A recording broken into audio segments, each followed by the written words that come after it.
The crosshairs settled, a spider's silk thread drawn taut over the heart of the city's king.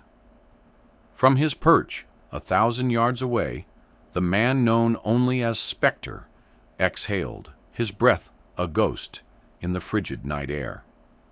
Below, billionaire Alastair Finch emerged from his obsidian black limousine, a perfect silhouette against the supernova flash of paparazzi cameras.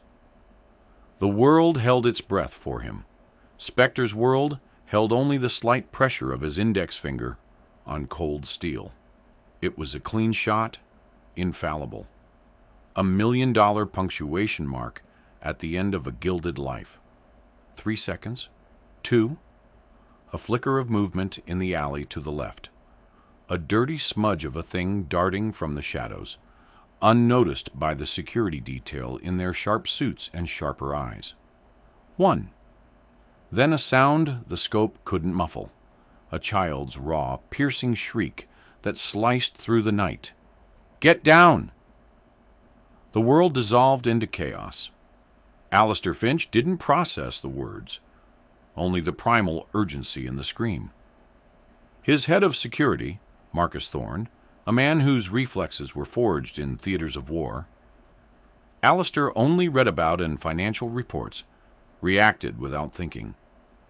A blur of motion, a hand shoving Alastair's shoulder with brutal force, sending the billionaire stumbling gracelessly towards the unforgiving pavement. The distinct, high-velocity crack of the rifle shot was almost simultaneous, a sound utterly alien to the champagne and caviar atmosphere of the annual Callaway Foundation Gala. It wasn't the sound of a backfiring car or a bursting flashbulb. It was the sound of death arriving a half-second too late. A collective gasp rippled through the crowd as the bullet, meant for Alastair's heart, slammed into the marble column behind where he had just been standing, exploding a fist-sized chunk of stone into a spray of white dust. Pandemonium erupted. People screamed, ducking behind cars, a tidal wave of panic washing over the red carpet. Marcus was already on top of Alastair, his body a human shield, shouting orders into his wrist communicator. "Code red! Code red! Asset targeted. Rooftop, east! Lock it down!" Alastair, his cheek pressed against the surprisingly gritty velvet of the red carpet, felt a sharp pain in his knee and a profound, disorienting fury. He was Alastair Finch. The world didn't happen to him. He happened to the world. And yet, here he was, splayed out like a common criminal, his $1,000 tuxedo jacket bunching uncomfortably around his shoulders. He pushed against Marcus's weight. "Get off me, Thorne. What the hell is going on?" But Marcus's focus was elsewhere. His eyes, sweeping the perimeter, locked onto the source of the warning. A small girl, no older than 8 or 9, stood frozen at the edge of the alleyway from which she'd emerged. She was impossibly small and impossibly dirty, swallowed by a tattered coat that might have once been brown. Her hair was a matted tangle, her face smudged with grime. But her eyes were huge and terrified, fixed on the spot where Alastair had fallen. She was the anomaly, the piece that didn't fit, the glitch in the perfectly curated reality of his life. 2 other security men were now flanking them, guns drawn, their bodies angled to protect their charge. The girl flinched at the sight of the weapons and took a half-step back, as if ready to bolt back into the darkness that had birthed her. Alastair, his ears still ringing, pushed himself up onto his elbows. His gaze followed Marcus's. He saw her, a street urchin, a ghost, a nobody who had just saved his life. "Who is that?" Alastair grunted, the words tasting like gravel and confusion. Marcus didn't answer, his attention still split between the potential threat and the strange, tiny savior. He barked another order. "Get the asset in the car! Now! Evans, Doyle! With me!" The armored limousine, which had already started to pull away, screeched to a halt, the rear door swinging open.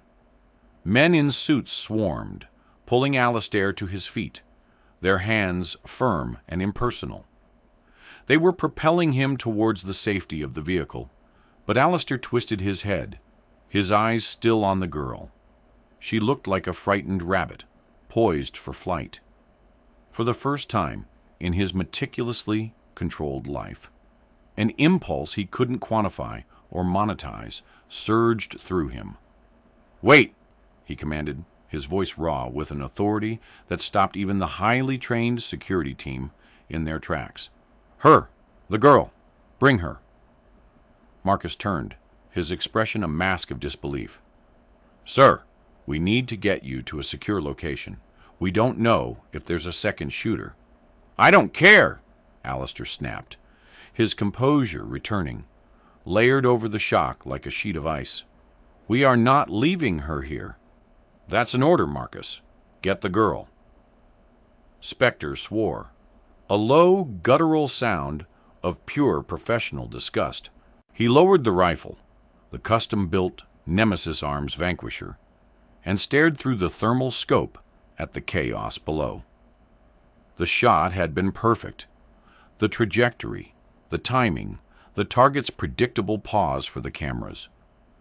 It was a textbook execution, ruined by a variable he could never have anticipated. A child, a street rat. He scanned the scene, his mind already calculating, reassessing. The target, Finch, was being bundled into his car. The girl was a statue of terror, briefly illuminated by the flashing lights of the approaching police cruisers. He had a clear shot at her, a loose end. But his contract was for Finch. Collateral damage was to be avoided unless necessary, and eliminating the girl now would only draw more attention to his position. He dismantled the rifle with practiced, fluid motions, the pieces clicking softly into their custom foam cutouts inside a nondescript toolbox. He was a ghost. He left no trace. But this felt different. It wasn't just a missed target. It was a violation of the rules, of the cold, hard physics that governed his world. A child's scream had outweighed the force of a .338 Lapua Magnum. It was an equation that didn't balance, and it left a sour, unfamiliar taste in his mouth. Within 90 seconds, he was gone, melting back into the urban labyrinth of rooftops and fire escapes, leaving nothing behind but a spent casing and a city in an uproar. Inside the limousine, the silence was thick and suffocating. The bulletproof glass muted the sirens to a distant, mournful wail. Alistair sat on the plush leather seat, his knee throbbing, his mind racing. Across from him, the girl sat hunched, making herself as small as possible. She hadn't said a word since Marcus's men had gently but firmly guided her into the car. She seemed less like a child and more like a captured animal, her wide, frightened eyes darting around the opulent interior.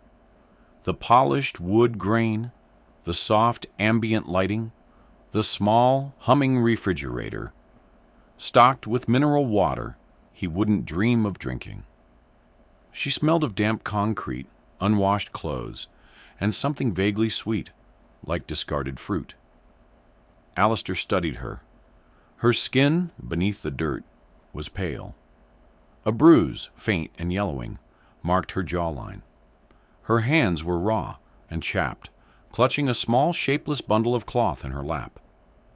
He was a man who understood assets, liabilities, and return on investment.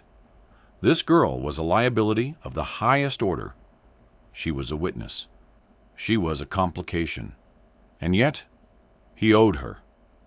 The debt was absolute, unpayable, in any currency he understood. He cleared his throat. The sound was unnaturally loud in the confined space. "What's your name?" The girl flinched, her eyes snapping to his. She stared at him for a long moment, her gaze unnervingly steady, as if she were trying to see right through the layers of wealth and power to the man beneath. Finally, she spoke, her voice a tiny, raspy whisper. "Lily. Lily," Alistair repeated. The name felt too delicate for the grimy creature before him. "And why did you scream, Lily?" She looked down at her hands, her shoulders hunching further. "Saw the shiny thing," she mumbled. "On the roof. Saw it before when the sun was going down. Looked like a star, but it wasn't a star. It was there again, pointing at you." Alistair exchanged a look with Marcus, who sat in the front passenger seat, turned to face them. A glint, a reflection off a scope. A child's idle observation had saved him from a professional killer. The sheer, idiotic luck of it was staggering. It offended his sense of order, his belief that he was the master of his own fate. "Where are your parents, Lily?" he asked, his tone shifting to that of a CEO conducting an inquiry. She shook her head, a barely perceptible movement.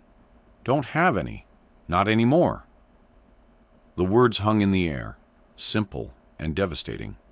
He had expected a story, a plea for money, the usual grift he encountered from the city's desperate. He hadn't expected the stark, unadorned finality of that statement. It left no room for negotiation. He was a man who solved problems. He built companies. He crushed competitors. He shaped markets. A homeless, parentless child who had saved his life was a problem of an entirely new magnitude. "Well," he said, smoothing a wrinkle in his trousers, a useless, habitual gesture of reclaiming control. "We'll have to figure out what to do with you." Lily said nothing, just clutched her little bundle of cloth tighter, her small face a perfect, unreadable mask of stoicism learned far too young. The car sped through the city, a gilded cage carrying the billionaire and the beggar, two celestial bodies knocked from their orbits, now bound together by the impossible gravity of a single stray bullet. The penthouse was less a home and more a monument to sterile, untouchable success. It occupied the top 3 floors of the Finch Tower, a steel and glass spear that pierced the city skyline. The walls were white. The furniture was a collection of sharp, minimalist angles in black and chrome. And the art was abstract and expensive, chosen by a consultant for its investment potential rather than any emotional resonance. It was a space designed to impress, to intimidate, to be looked at but never truly lived in. When Alistair strode in, followed by a silent, wide-eyed Lily and a grim-faced Marcus, the housekeeper, Mrs. Gable, rushed forward, her face etched with worry. "Mr. Finch! The news! We heard. Are you all right?"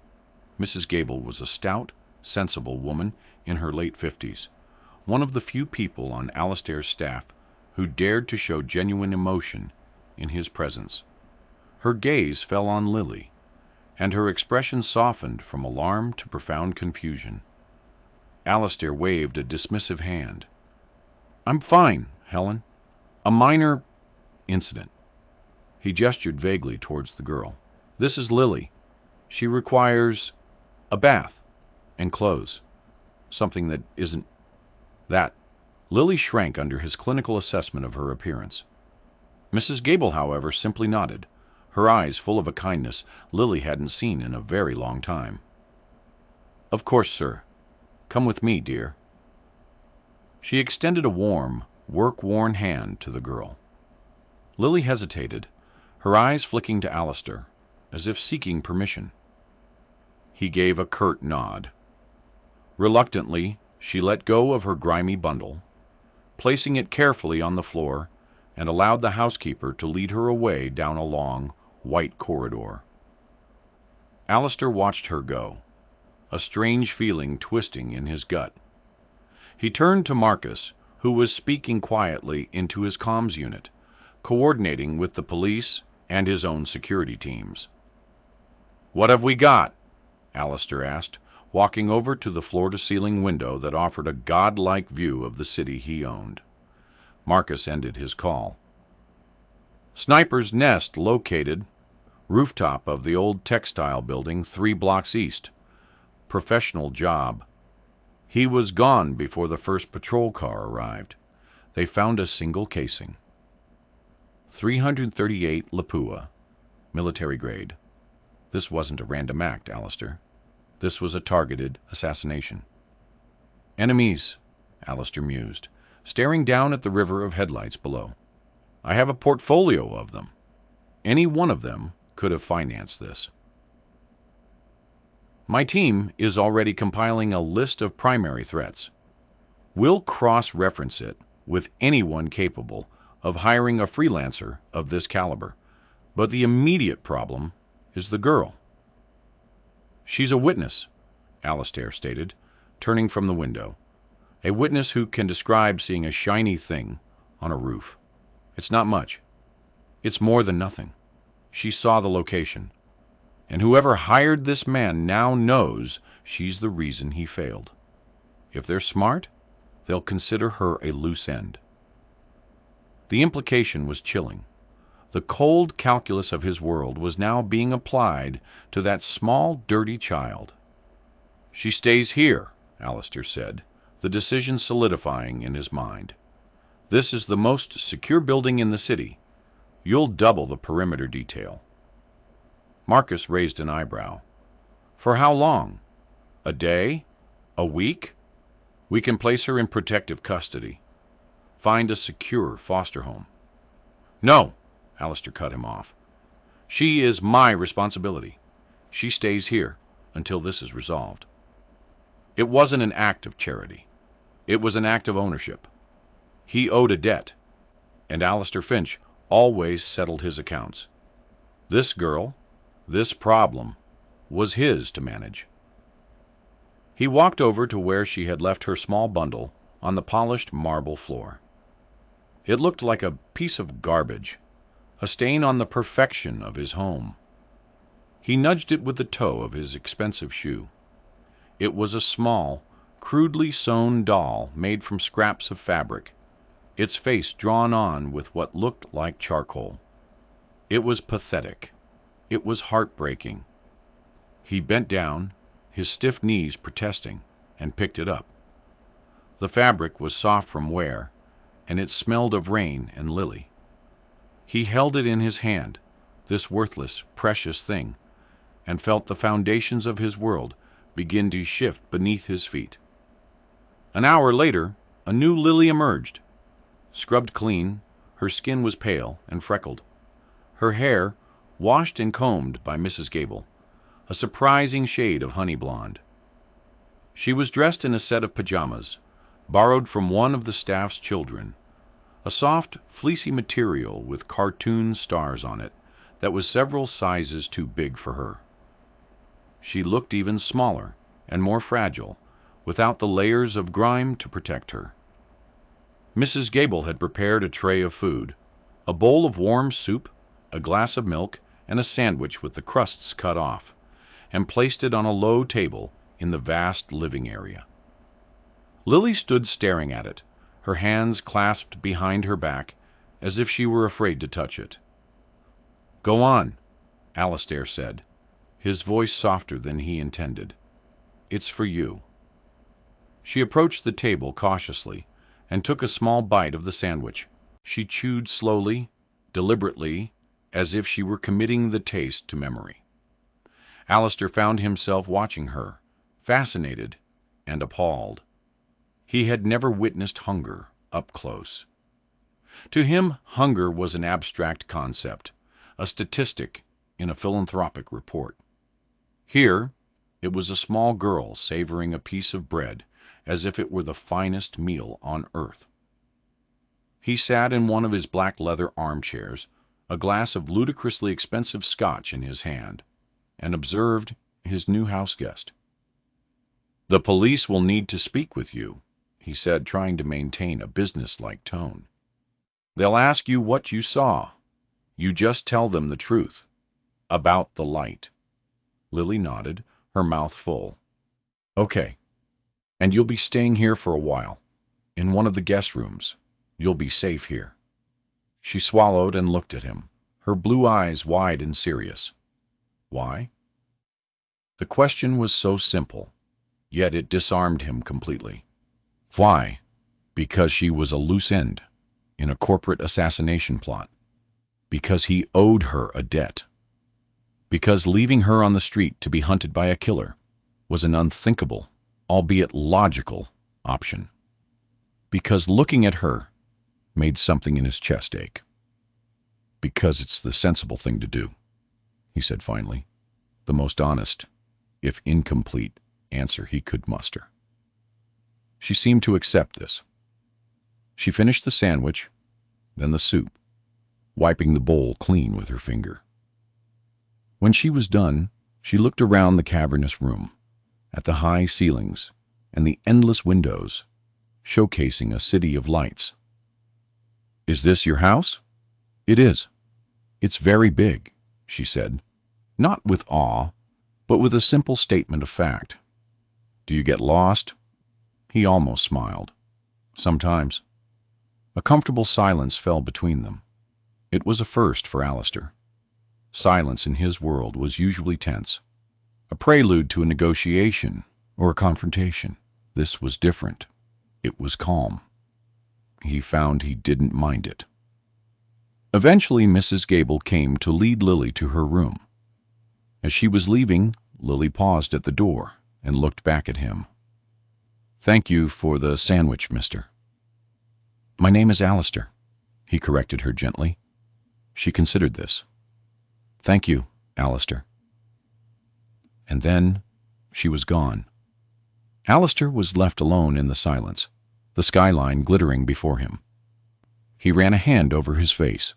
He felt exhausted, not just from the events of the evening, but from the sheer emotional whiplash. He had started his day a master of the universe, a man for whom everything had a price. He ended it as the reluctant guardian of a homeless girl who smelled of rain and had saved him with a scream. He looked down at the crude little doll he had placed on the table beside his scotch. He had managed global corporations, hostile takeovers, and market crashes. But as he stared at the doll's charcoal smile, he had the unnerving feeling that he was about to face the most complicated merger of his entire life. The days that followed were a surreal adjustment for everyone in the Finch Tower. Lily existed like a small, quiet ghost in the opulent emptiness of the penthouse. She had a room of her own, larger than any space she had ever inhabited, with a bed so soft she was initially afraid to sleep in it, preferring the floor. Mrs. Gable became her gentle shadow, clothing her in new outfits that felt stiff and foreign, and feeding her regular meals that Lily still ate with a kind of quiet, desperate reverence. She spoke very little, observing everything with her wide, watchful eyes. For Alistair, her presence was a constant low-level disruption to his perfectly ordered life. He would find her sitting cross-legged on the floor in his library, not reading the leather-bound first editions, but simply looking at the patterns on the Persian rug. He'd discover small, smooth stones she'd collected from the rooftop garden, arranged in a careful line on a windowsill. She never made a mess. She never made a sound. But the entire penthouse felt different, as if a wild bird had flown in through an open window and decided to stay. His routine was shattered. He found himself working from home more, under the pretext of security concerns. But the truth was more complex. He was curious. He'd sit at his massive obsidian desk, conducting billion-dollar deals over a secure video link, and find his attention drifting to the small figure curled up in a chair in the corner, drawing on a notepad with a pencil Mrs. Gable had given her. What was she drawing? What was she thinking? Who was she? Marcus's investigation was proceeding with methodical slowness. The list of potential enemies was long. There was Silas Croft, a tech rival whose company Alistair had gutted in a hostile takeover 2 years prior. There was Julian Vance, a former partner he had ousted and ruined over a dispute about corporate ethics. There were a dozen others, all with motive, all with the resources.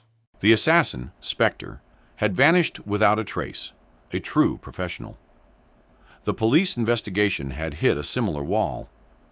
Lily had given her statement, a child's simple, unshakable testimony about a bad star, but it offered no new leads.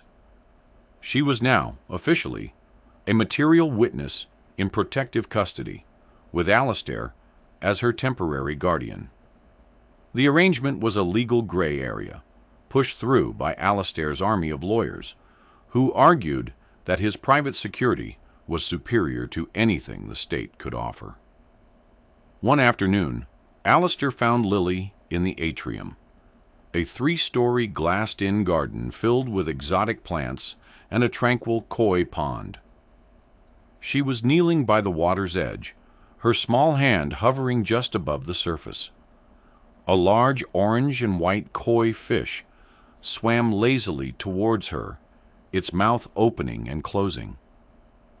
"They like it when you're still," she said without turning around, as if she had sensed his presence. "They think you might be food." Alistair walked over and stood beside her, looking down at the fish. "Their names are Yin and Yang," he said, for lack of anything else to say. "A gift from a Japanese business associate." "They're just fish," Lily replied simply. "They don't have names." Her blunt pragmatism was a strange counterpoint to the curated artifice of his life. He had spent millions to create this perfect, tranquil environment, and she saw through it to the simple reality beneath. "What are you drawing?" he asked, nodding towards the sketch pad lying on the slate tiles beside her. She picked it up and showed him. It was a drawing of the doll she had left behind in the living room on the first night. She had rendered it with surprising detail, from the button eyes to the lopsided yarn hair. "Her name is Patches," she said. "I made her." "Where did you get the materials?" "From the bins, behind the tailor shop on 6th Street. They throw out good scraps." The matter-of-fact way she spoke about scavenging from trash bins sent a pang of something uncomfortable through him. He saw the world in terms of acquisition and value. She saw it in terms of survival and utility. "Mrs. Gable could buy you a new doll," he offered. "Any doll you want. There's a store. It has thousands of them." Lily shook her head, clutching the drawing to her chest. "I don't want a new doll. I want Patches." He didn't understand. The doll was a collection of garbage. He could buy her a doll worth more than some people's cars, but he could see the quiet finality in her eyes. It was a desire that money couldn't fulfill, and that made it both infuriating and fascinating to him. Later that evening, he called Marcus into his study. "I have a job for you," he said, leaning back in his chair. "I need you to go to the alleyway by the Callaway Hall. Find the place where the girl was living. She left something behind. A doll." Marcus blinked. "Sir, you want me to dispatch a tactical security team to retrieve a doll?" "Don't be deliberately obtuse, Marcus. Just you. Be discreet. It's important to her." Marcus nodded, his expression unreadable. "Understood, Alistair. But you should know, sending anyone back to that location is a risk. If the opposition is watching, they might see it as a sign of the girl's importance. They already know she's important.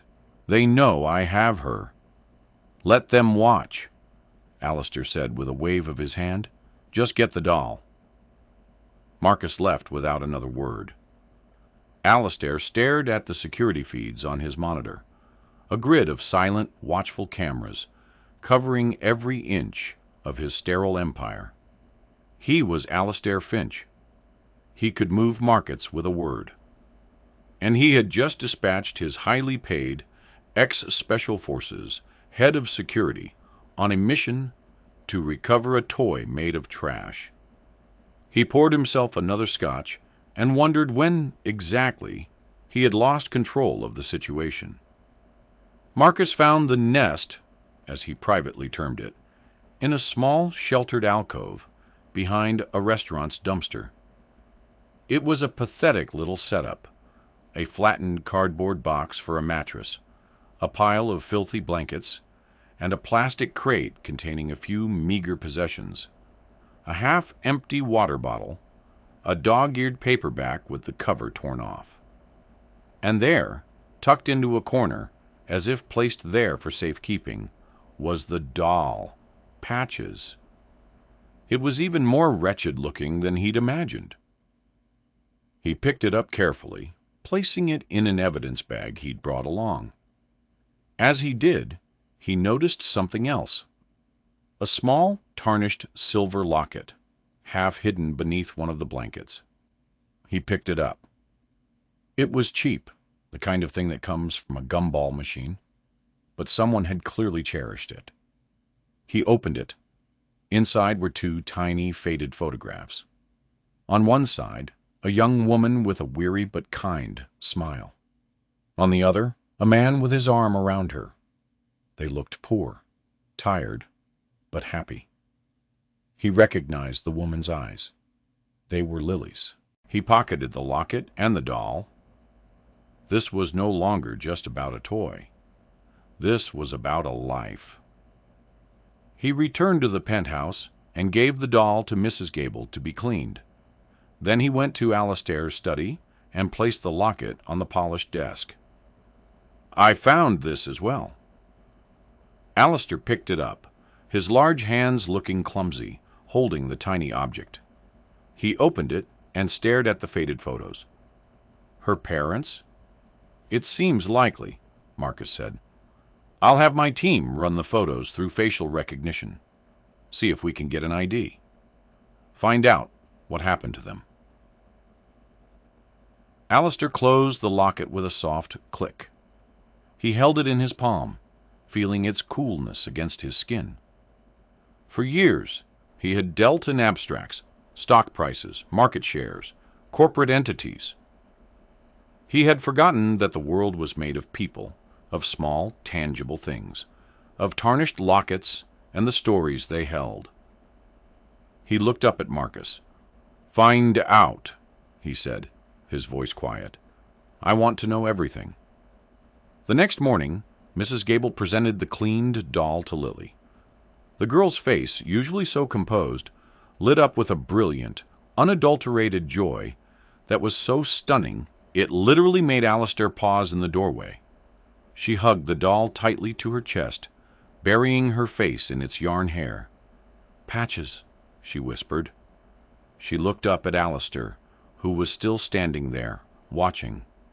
Her eyes were shining. "Thank you." It was the first time she had thanked him for something that wasn't food.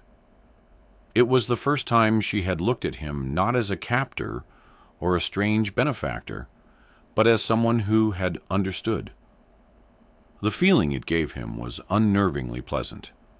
He simply nodded, unsure of what to say, and retreated to his study, the image of her smile imprinted on his mind. The investigation into Lily's parents yielded results within 48 hours. Marcus's team was ruthlessly efficient. Their names were David and Sarah Miller. They weren't criminals or addicts. They were ordinary people who had been chewed up and spat out by the city. David had been a skilled carpenter, working for a small, independent construction firm. Sarah had worked part-time as a cleaner. They had a small apartment, a modest life. The trouble began 3 years ago. The firm David worked for, Miller and Son Construction, no relation, was driven out of business, crushed by a larger competitor. The competitor was a subsidiary of Finch Consolidated. Marcus delivered the news to Alastair in his study, laying a file on the desk. The company was called Valerius Development.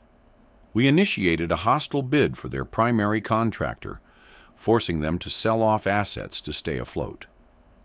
Miller and Son was one of their main subcontractors. When Valerius went under, they defaulted on their payments to dozens of smaller businesses.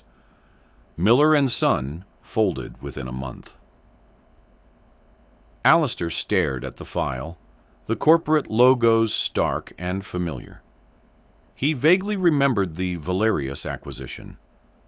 It had been a particularly bloody but profitable affair, a footnote in his empire's relentless expansion. David Miller couldn't find steady work after that, Marcus continued, his voice a low, factual monotone. Too many independent contractors were flooding the market. They lost their apartment, lived in their car for a while. Then the car was repossessed. Sarah got sick, pneumonia. Without insurance or a fixed address, she couldn't get proper treatment. She died in a public shelter 8 months ago. He paused, letting the weight of the words settle.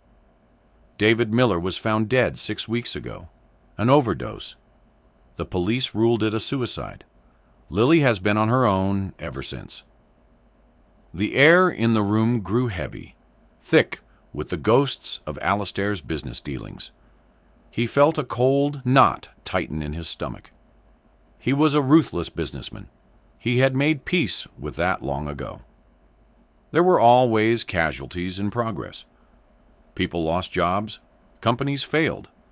It was the nature of the ecosystem he dominated. But he had never had to look a casualty in the eye. He had never had to see the human cost rendered in such stark, heartbreaking detail. He, Alastair Finch, had personally, albeit indirectly, signed the death warrants of Lily's parents. He had created the circumstances that led a little girl to be sleeping in an alley, in the right place, at the right time, to see a glint of light from an assassin's scope. The irony was so cruel, so perfectly symmetrical, it felt like a judgment from a god he didn't believe in. He had created the angel that had saved him. He looked up at Marcus, his face pale. She doesn't know. There's no way she could. To her, it was just bad luck, a string of it. And it will stay that way, Alastair said, his voice a low command. She is never to know of my involvement. Is that understood? Understood, Marcus said. But for the first time, Alastair saw a flicker of something in his security chief's eyes. It wasn't insubordination, it was pity, and it was directed at him. After Marcus left, Alastair walked to the window. He looked out at his city, at the glittering towers and the sprawling lights, a kingdom built on a foundation of crushed competitors and ruined lives. He had always seen it as a testament to his strength, his vision, his will. Now all he could see were the shadows in the alleys between the gleaming buildings. He thought of Lily, asleep in a warm bed down the hall, clutching a doll made from the scraps of his world. The debt he owed her was no longer simple. It wasn't just for his life, it was for hers. The knowledge of his culpability changed something fundamental in Alastair. His detached curiosity about Lily morphed into a fierce, complicated sense of responsibility. He began to spend more time with her, not as an observer, but as a participant. He was clumsy at it. His attempts at conversation were often stilted and awkward. He tried to teach her chess on a priceless ivory board, only to find she was more interested in making up stories about the king and queen getting lost in the woods. He'd read her stories at night from books Mrs. Gable procured, his deep voice, accustomed to commanding boardrooms, fumbling over the rhymes and rhythms of children's tales. Lily, in turn, began to thaw. The silent, watchful ghost was slowly being replaced by a child. She would ask him questions, endless, simple questions he had no idea how to answer. Why is the sky blue? Where do birds go when it rains? Are you happy? This last one stopped him cold. He was sitting in his study, reviewing quarterly reports, and she was on the floor, coloring. The question was posed with the simple, direct innocence of a child. Are you happy, Alistair? He looked around the opulent room, at the symbols of his success, the trophies of his conquests. He had power, wealth, and influence beyond measure. He had everything. But was he happy? He couldn't remember the last time he had even considered the question. I'm content, he finally answered, the word tasting like a lie. Lily just looked at him, her crayon poised over the paper. That's not the same, she said, and went back to her drawing. Her simple observation struck him with more force than any corporate rival's attack. She was right. He wasn't happy. He was insulated, protected, powerful. But the core of his life was hollow. Lily was filling a part of that hollowness he hadn't even known existed. The threat, however, had not disappeared. Silas Croft had emerged as the primary suspect. Marcus's intelligence indicated that Croft was facing a catastrophic financial collapse, a direct result of a new Finch consolidated venture that had cornered the market on a key technology Croft's company relied on. Ruining Croft wasn't personal for Alistair. It was just business. But for Croft, it was everything. He was a proud, vindictive man who would rather burn the world down than admit defeat. All signs pointed to him hiring the assassin as a final, desperate act of revenge. But they had no proof. Croft was too careful. He had layers of plausible deniability. One evening, Marcus entered the library, where Alistair was helping Lily build a precarious tower out of encyclopedias. Marcus's face was grim. We have a problem. One of the junior house staff, a cleaner named Maria, has been accessing secure files on the network. Financials, security layouts, your schedule. Alistair's blood ran cold. He looked at Lily, who was carefully placing another heavy book on the wobbling tower. She's been compromised, he said, his voice low. Croft got to her. What's her leverage? A sick mother in her home country, Marcus replied, needs an expensive experimental surgery. Croft's people offered to pay for it all, in exchange for information. Alistair felt a surge of cold fury. Croft had put a spy in his home, his fortress. He had endangered Lily. Where is she now? In my custody. She's terrified. She confessed everything. Croft wanted to know about the girl, her habits, her room, the security detail around her. He's not just after you anymore, Alistair. He's planning to use her to get to you. The book tower suddenly collapsed, the heavy volumes thudding onto the plush carpet. Lily looked at the mess, her lower lip trembling slightly, not in fear, but in disappointment. Alistair knelt beside her. It's all right, he said, his voice surprisingly gentle. We can build it again. We'll build it stronger. As he looked into her innocent face, a cold, hard resolve settled over him. Silas Croft had made a fatal mistake. He had made it personal. He had threatened a child. Alistair Finch was about to show him what happened when you tried to take something that belonged to him. He was no longer just protecting an asset, or settling a debt. He was protecting his daughter. The thought bloomed in his mind, unexpected and fierce. He looked at Lily, at this small, resilient survivor of a world he had helped to break, and he knew with an unnerving certainty that he would burn his own empire to the ground to keep her safe. The plan was audacious, risky, and deeply personal. It was a strategy born not in a boardroom, but in the quiet hours of the night, as Alistair watched Lily sleep, her face peaceful in the soft glow of a nightlight. He would not wait for Croft to make his move. He would force his hand. He would use Croft's own weapon, information, against him. "We are going to leak a story," Alistair announced to Marcus in the war room, a secure communications hub deep within the penthouse. "The story is this. I am in the process of a full legal adoption of Lily. I am amending my will. In the event of my death, the majority of my controlling shares in Finch Consolidated, my entire fortune, will be placed in a trust managed by a board, with Lily as the sole beneficiary upon her 25th birthday." Marcus stared at him, his professional composure finally cracking. "Alistair, are you serious? You'd be painting a target on her back so large you could see it from space. Croft would have to kill you and her to get what he wants." "Precisely," Alistair said, a grim smile touching his lips.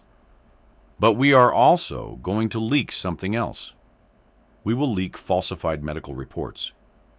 Reports that indicate I have been diagnosed with a rare, aggressive neurological condition. Something degenerative. Something that gives me, say, 6 months to live." Marcus's eyes widened as he began to understand the shape of the trap. "You're changing the timeline. If Croft thinks you're dying anyway, a public assassination becomes redundant and messy. It draws too much attention. But the girl, if he gets rid of the girl before you die, and before the adoption is finalized, the trust becomes invalid. The inheritance would be contested, and in the chaos, his company might survive."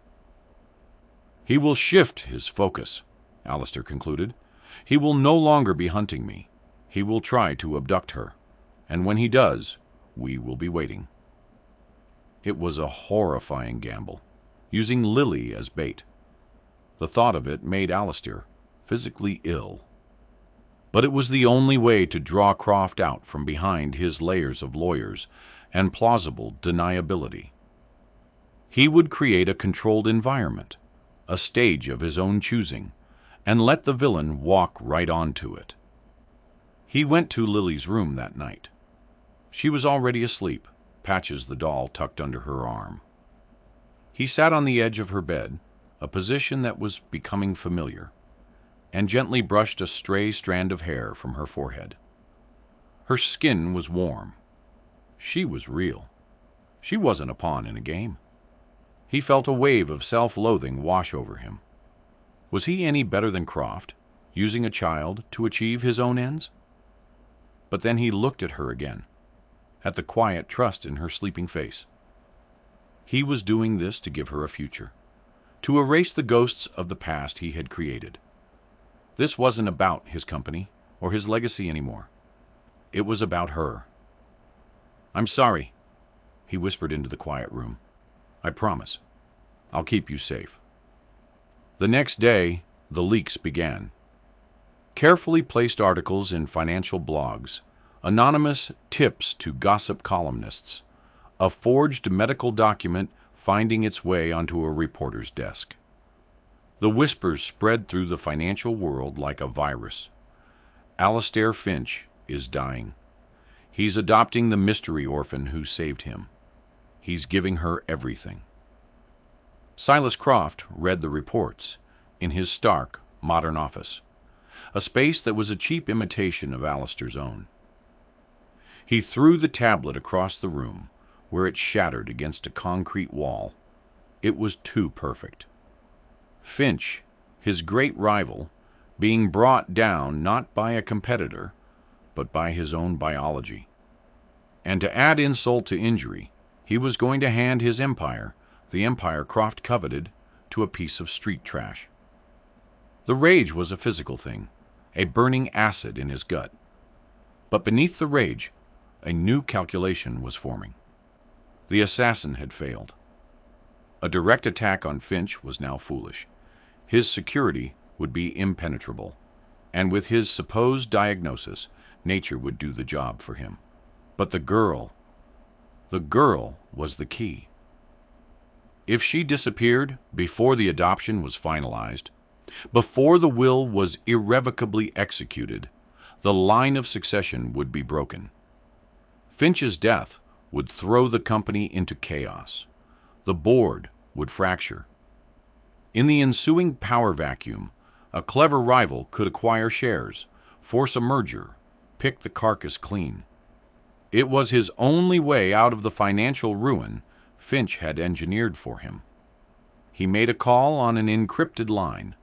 Spectre answered on the second ring. "I have a new job for you," Croft said, his voice low and tight. "Not a termination, a retrieval. I want the girl, and I want her alive." There was a pause on the other end. "The price for retrieval is double," Spectre said, his voice flat and emotionless.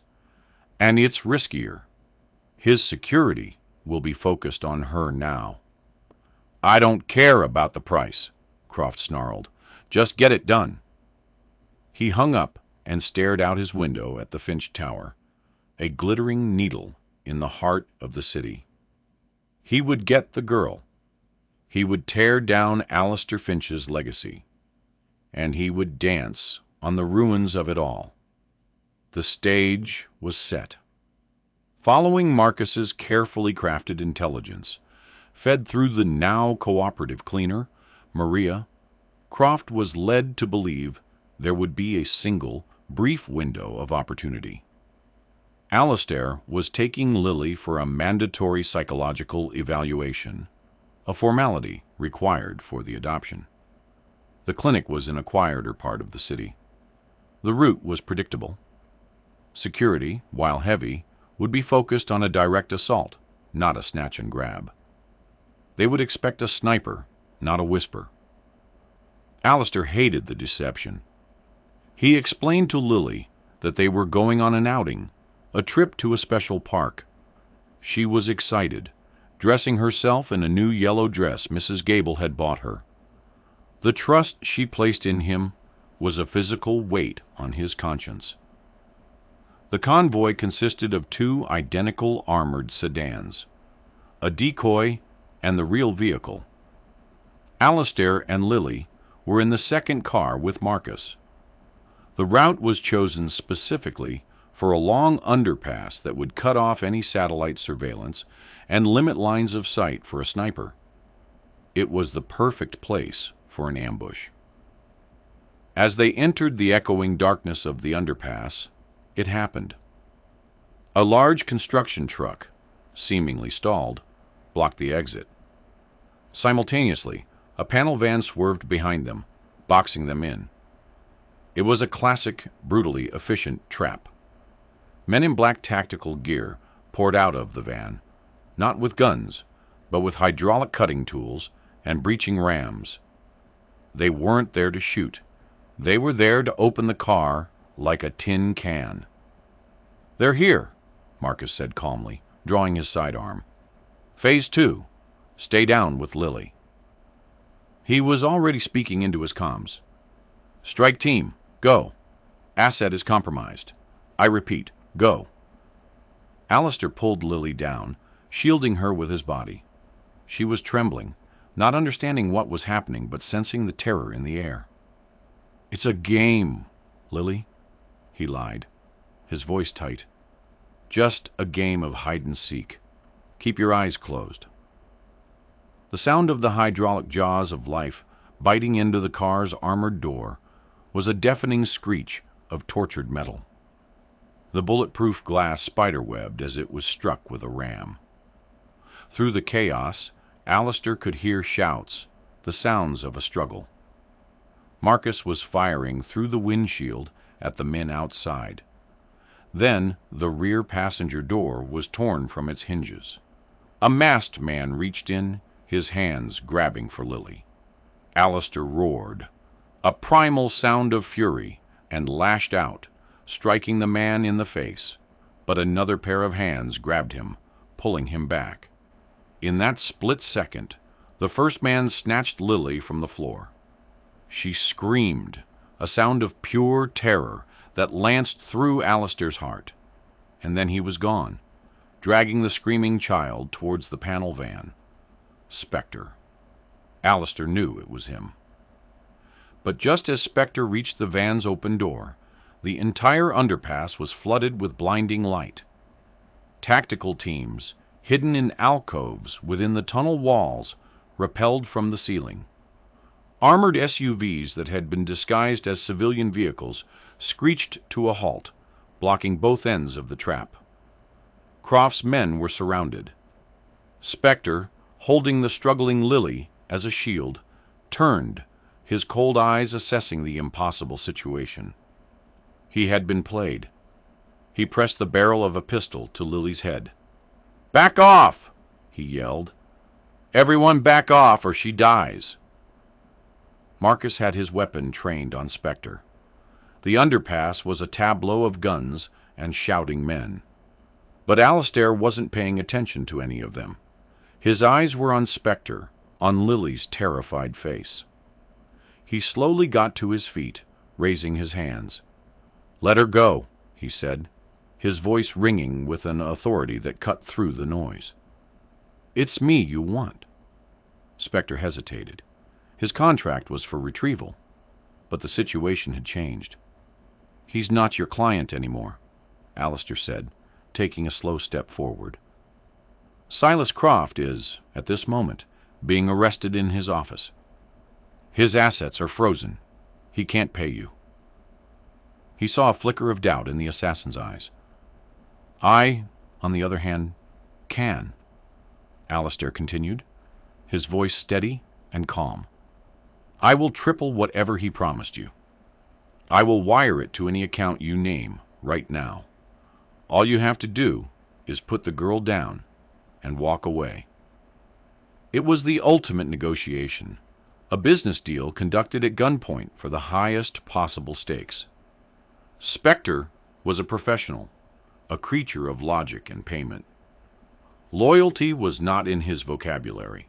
He weighed the options: a dead-end fight against overwhelming odds for a client who couldn't pay, or a fortune and a clean escape. He slowly lowered his weapon. He gently pushed Lily forward. She stumbled and ran, sobbing, into Alistair's arms.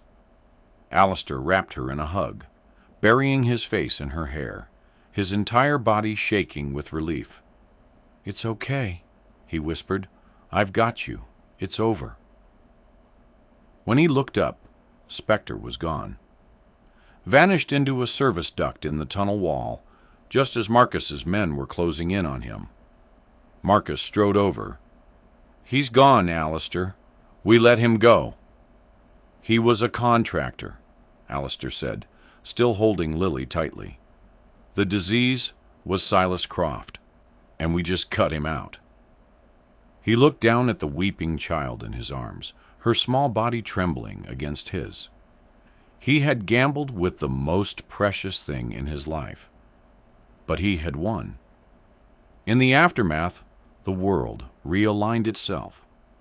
Silas Croft, faced with overwhelming evidence, including Maria's testimony and recordings of his calls to the assassin, was charged with a litany of crimes, from conspiracy to commit murder to kidnapping. His company collapsed, its pieces sold off to competitors, including a newly restructured and more ethically minded Finch Consolidated. The story of Alistair's illness was quietly retracted, attributed to a misdiagnosis. The world of finance buzzed for a few weeks, and then, as always, it moved on. But for Alistair and Lily, the world had changed forever. The adoption was finalized. The penthouse, once a sterile monument to wealth, slowly became a home. It was cluttered with Lily's drawings, with half-finished Lego castles and brightly colored storybooks. Her laughter echoed in the long, white hallways, chasing away the ghosts of loneliness. Alistair changed. The transformation was slow, but profound. He started a foundation, the Miller Foundation, in honor of Lily's parents, dedicated to providing housing and medical care for families on the brink of homelessness. He began to see his employees not as assets, but as people, implementing new programs for childcare and family leave. He found that running his business with a conscience didn't ruin him. In fact, it made the company stronger. He still worked, but he no longer lived for it. He made sure he was home every night for dinner. He learned to fly a kite in the rooftop garden. He learned the names of all the characters in her favorite cartoons. He learned how to be a father. One crisp autumn afternoon, about a year after the incident in the underpass, he and Lily were walking through a public park. Lily, now 10, was holding his hand, chattering away about a school project. She was a different child, confident, happy, and safe. She suddenly stopped and pointed to a man sitting on a park bench, reading a newspaper. He was dressed simply, in jeans and a jacket. But Alistair recognized him instantly. It was Spectre. The assassin looked up, and his eyes met Alistair's across the lawn. There was no menace in his gaze, only a quiet acknowledgement. He gave a slight, almost imperceptible nod. Then he folded his newspaper, stood up, and walked away, disappearing into the crowd. He was a ghost once more, his business with them concluded. Lily tugged on Alistair's hand. Who was that? No one, sweetheart, Alistair said, pulling her close. Just a man I used to know. He looked down at her bright, smiling face, and the last of the ice around his heart finally melted away. He hadn't just saved her life. She had, in every way that mattered, saved his.